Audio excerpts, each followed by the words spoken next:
Эксперты прогнозируют пик добычи золота в мире в ближайшие 10 лет. Мировое производство золота в перспективе до 2030 года может сократиться на 15-20% к сегодняшнему уровню по причине истощения запасов. Такой прогноз со ссылкой на аналитическую компанию Metal Focus дал генеральный директор золотодобывающей компании Полюс Павел Грачев. По его словам, мировые запасы золота с точки зрения качества и количества будут сокращаться в долгосрочной перспективе. Это будет влиять на производство золота, которое уже стагнирует. Так, по сравнению с прошлым годом этот показатель снизился на 5-10%. Если сравнить запасы золота в мире на 2020 год и запасами в 2010 году, то они сократились на 10%. В свою очередь, главный рыночный стратег Всемирного совета по золоту Джон Рид предположил, что мир пройдет пик по объемам добычи золота уже в ближайшее время. Речь не идет о гигантском падении объемов, но рассчитывать на возвращение к высоким уровням 2018 года уже не приходится, констатировал он. Компания «Газпром» в октябре текущего года нарастила объемы экспорта чаэндинского газа в Китай по трубопроводу «Сила Сибири» до 14 миллионов кубических метров в сутки. Это почти на 17% больше, чем в прошлом месяце. Рост вызван повышенными заявками на транспортировку со стороны Китайской Народной Республики. Всего за 10 месяцев текущего года «Газпром» отгрузил Китаю порядка 3 миллиардов кубических метров газа. Компания планирует увеличить объемы экспорта до 38 миллиардов кубометров газа в год в течение 5 лет.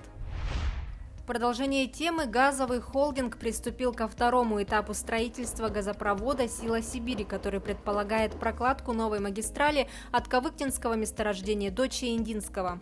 В данный момент на участке ведутся строительно-монтажные работы. Рабочие занимаются перебазировкой техники, сваркой труб и обустройством временных жилых поселков. В общей сложности задействовано порядка 2000 специалистов и свыше 1000 единиц техники. Так, на линейной части газопровода уже сварено и уложено около 10 километров пути, работы идут с опережением графика. Первый в Якутии Центр компетенций по повышению финансовой грамотности населения планируется создать в 2021 году. Как сообщили в региональном Минфине, на начальном этапе планируется охватить более 15 тысяч человек в год.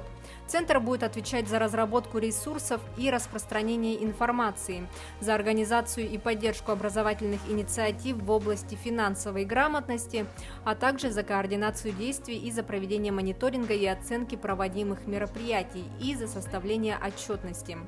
Отметим, что Минфин Якутии с 2012 года ведет работу по повышению финансовой и бюджетной грамотности населения.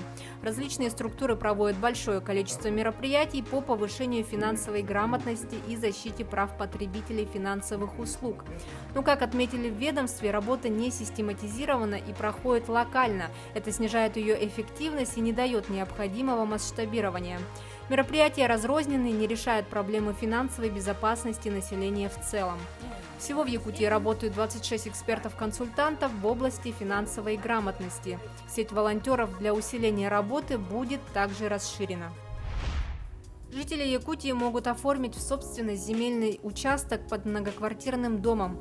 Об этом сообщили в пресс-службе Минимущества и земельных отношений региона. Существующие застройки поселений земельный участок, на котором расположены многоквартирный дом и иные входящие в состав такого дома объекты недвижимого имущества, является общей долевой собственностью собственников помещений в многоквартирном доме.